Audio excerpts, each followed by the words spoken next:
Well, good morning, everybody. It is Dave, and of course, we are accompanied by Bo here, who just took a nosedive, and she is so warm today. We are having a heat wave here in Southern California. It is literally 100 degrees today is the expected high. Yesterday we got to 96, 97, supposed to be that way tomorrow as well. And then we cool immediately down into the 70s. So welcome to SoCal. This is our first heat wave of the year. And the only thing I can really do is make sure, of course, besides everything being watered, is to go out and also syringe the plants once or twice during the day, and that'll keep the plants from transpiring so much that they're wilting. So that helps keep the leaf surface cool and all of that. You'll see it a lot of times used on golf courses when they just kind of hose down the greens, and you're like, why are they doing this in the middle of the day?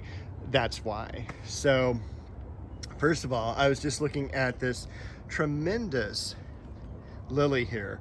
This is a tree lily. It hasn't even put out any buds yet, and it's already about 4 foot in height.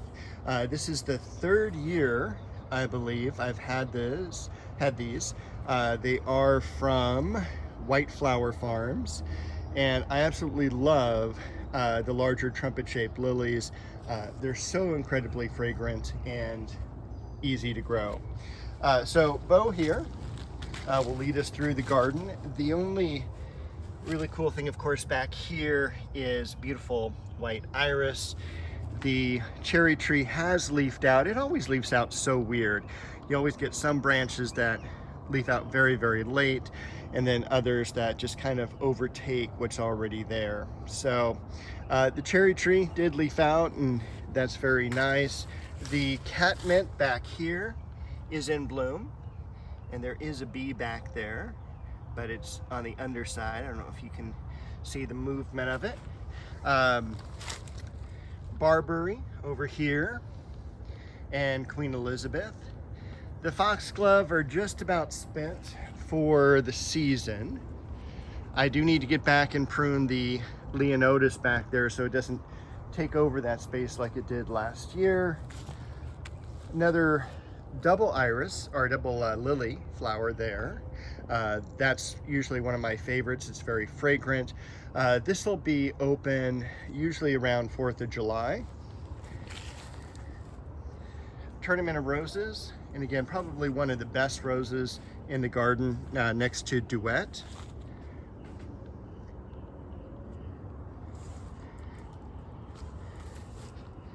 Gold Medal.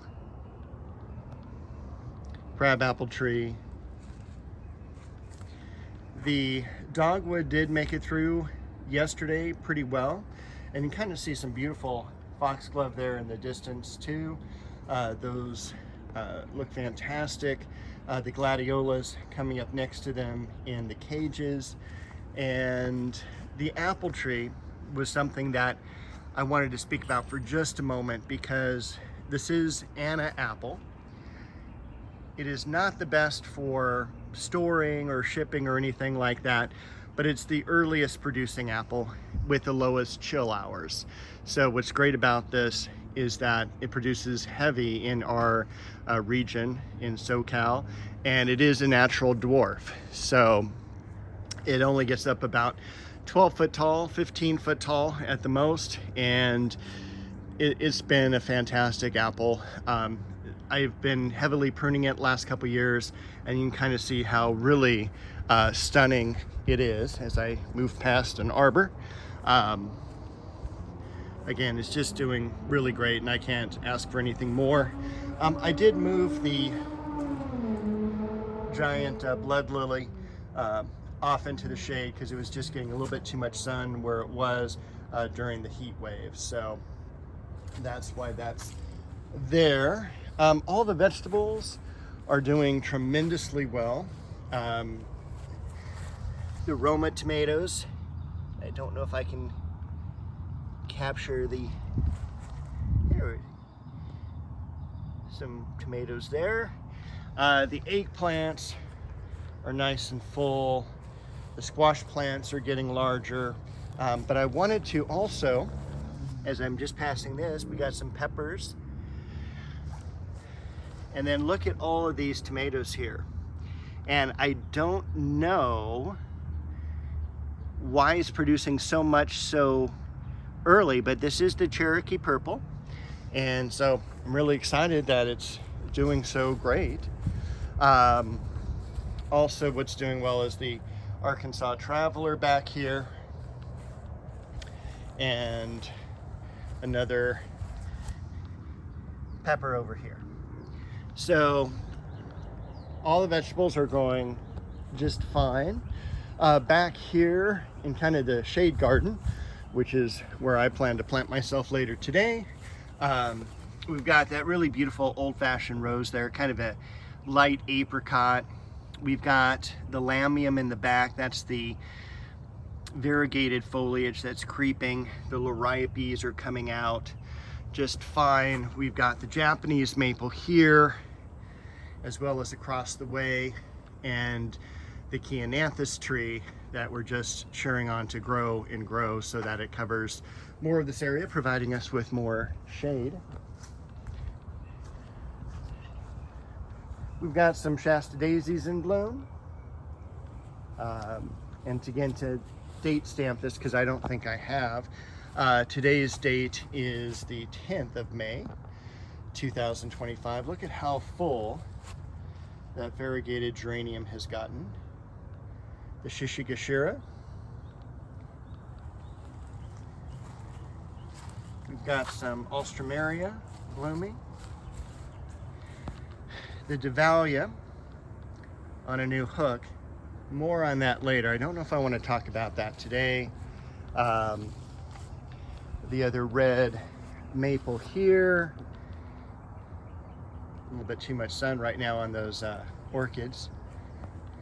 A few more blooms came out on the lavender trumpet vine. The other Alstroemeria. So far so good on the Orange Dream Japanese maple. And then back here, I got a few new plants. All right, so I got some New Guinea impatiens. I've always wanted some of these. I've got, again, some of the Supertunias, or Calibrachoa, sometimes they call them. I think this is more officially Calibrachoa, and that is to go outside the base of the air conditioning unit. That is also an area that gets a lot of sun, but I don't want to plant it when it's 100 degrees. So I don't want to stress them too early. Here is the Buckeye tree. I just transplanted it from its 4-inch pot into a really cool, maybe 6 or 7-inch pot diameter. And you can still see the Buckeye seed or the chestnut down there. And I don't know if I want to stake it yet, to be honest with you. It is a native, so it's naturally going to grow by itself unassisted. So we're just going to see how it does. I also got as a gift from Covina Garden Center this other variety of Hemananthus, and it looks so different than the blood lily. It looks so different than the common one here, and I just don't know what it's going to look like as far as its bloom goes, or if it goes dormant or anything like that. So more on that probably next week. I've got Bo back here now.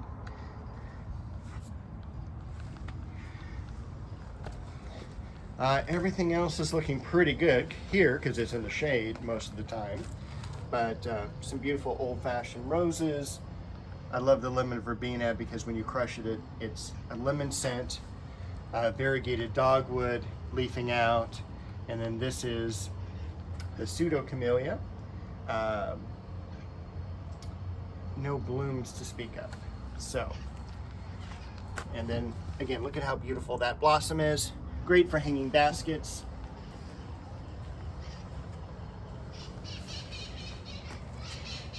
And it's already sunny and warm, and it's only like 8 o'clock. Pansies are still doing okay, but this is where those Calibrachoa are gonna go. You can kind of see last year's is still doing it pretty well. The other two died off. I need to prune the Eugenia, but again, you don't want to really prune when it's 100 degrees, because then it, you know, all of a sudden it takes off this foliage, and this foliage has never seen the sun and it gets burned, so you don't want to necessarily do that. Beautiful Celebrity Rose, still one of the best yellows in my opinion. Light on the fragrance compared to some of the other varieties. Gold Medal is another really great variety. It does bleach out pretty quickly as far as that variety goes, but it is a little bit more fragrant. But this one also is, and both of them are very disease resistant compared to a lot of the older yellows, like for instance New Day. And you know what, I think that is all for today. That gives you all the updates, and it's kind of warm out here. So I will see you all next week. Happy gardening.